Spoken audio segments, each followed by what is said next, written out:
Sir ఒక్క second మనతో పాటు senior journalist and analyst Murali Manohar గారు కూడా ఉన్నారు.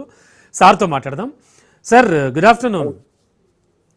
గుడ్ ఆఫ్టర్నూన్ అండి. గుడ్ ఆఫ్టర్నూన్ సార్ అంటే ఇవాళ బడ్జెట్ హైలైట్స్ గురించి మాట్లాడుకుందాం. అండ్ వివిధ శాఖల వారీగా కూడా కేటాయించారు, వాటిని అమలు పరుస్తూ ఉంటున్నారు.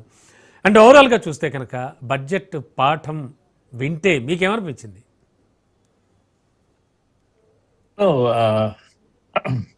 ఓవరాల్ గా ఇంప్రెసివ్ గానే ఉంది. అంటే ఉన్నంతలో పెట్టే ఖర్చు ఉంటుంది కదా, అది కనపడ్డది బాగా. తన ప్రామిసెస్ ను పూర్తి చేసుకునేటువంటి గట్టి ప్రయత్నము. డబ్బులు ఏమో లేవు, ఉన్నంతలో సర్దాలి, అన్ని ప్రామిసెస్ చూడాలి. మహిళలు బస్సుల్లో ఫ్రీగా ప్రయాణం చేయాలి, గ్యాస్ 500 ఇది ఇవ్వాల్సిందే, లేకపోతే ఏవేవి ప్రామిసెస్ అన్నామో అవన్నీ ఇవ్వాలి. కనుక ఇచ్చే ప్రయత్నం గట్టిగా చేసినట్టు అనిపించింది. ఆదాయ మార్గాలు కొత్త ఏమీ లేవు. గత ప్రభుత్వం చేసిన అప్పుల్లో ఇంట్రెస్ట్ రేట్స్ ను తగ్గించుకోనికే గట్టి ప్రయత్నం చేసింది. అంటే అప్పు కడుతూ ఉన్నారు, ప్రతి ఏడాది ప్రతిసారి కడుతున్నారు. కట్టేటప్పుడు కూడా ఉన్నంతలో వడ్డీ రేట్లు ఎట్లా తగ్గించుకోవాలి బ్యాంకులో, వాటికి కూడా ఒక పరిష్కార మార్గాలు కొంత ప్రయత్నం చేశారు.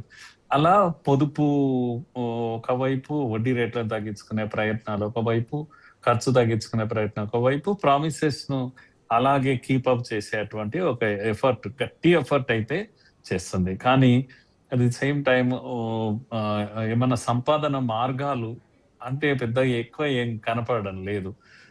కొత్త మార్గాలు ఏమీ కనపడడం లేదు. ప్రజలకి ఇచ్చిన హామీలు కొన్ని ఉన్నాయి. హైదరాబాద్ లో ముఖ్యంగా మూసీ అనేది ఒక డ్రీమ్ ప్రాజెక్ట్, లేకపోతే ఫోర్త్ సిటీ లాంటి ఒక డ్రీమ్ ప్రాజెక్ట్, ఇవన్నీ కూడా ప్రజలకు ఇచ్చారు.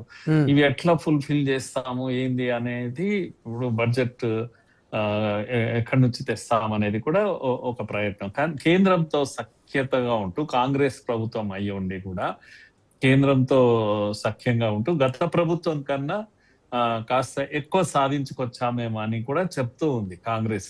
అంటే అది నిజం కూడా, గత ప్రభుత్వం కన్నా ఎక్కువ సాధించుకునే ప్రయత్నం చేసింది, ఎక్కువ కన్విన్స్ చేసే ప్రయత్నం చేస్తుంది.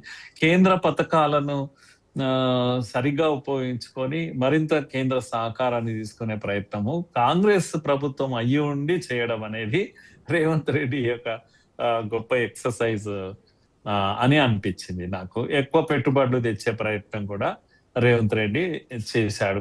కష్టపడుతున్నాడు. మొత్తానికి వస్తాయా లేదా ఆ పెట్టుబడులు అనుకున్నాయన్నీ కూడా వచ్చి డెవలప్మెంట్ కళ్ళతో చూస్తామా అనేది ముందుంది. ముసళ్ళ పండుగ అంటాం కదా, అది మనం చూడాల్సిందే.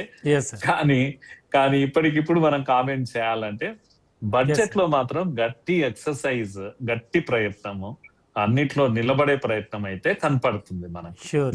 అంతగా అయితే చెప్పొచ్చు. ఓకే సార్, శాఖల వారీగా కూడా మనం డిస్కస్ చేద్దాం సార్. మనతో పాటు బండారు రామ్మోహన్ రావు గారు కూడా ఉన్నారు, సార్తో మాట్లాడదాం. సార్ ముఖ్యంగా